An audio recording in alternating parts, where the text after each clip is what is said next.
Welcome to ClearTask. Today we are looking at how to add your own custom sound files into Soundpad so you can use them in your voice chats or game lobbies. The process is straightforward, so let us get right into it. First, make sure you have Soundpad open and ready on your desktop. Also, ensure the sound effect or audio file you want to use is already downloaded and saved somewhere easily accessible, like your downloads or desktop folder. Navigate to the top left corner of the Soundpad interface. You will see the File menu.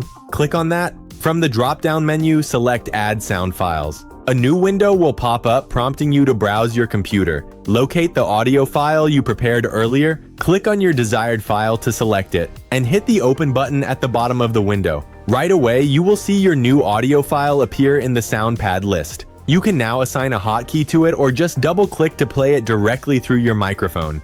Alternatively, if you want an even faster method, you can simply open your File Explorer, click and hold your sound file, and drag it directly into the main Soundpad window. Both methods work perfectly and will load your audio instantly. And that is all there is to it. You are now ready to use your new sounds. If this tutorial helped you, please like the video and subscribe to ClearTask for more straightforward guides.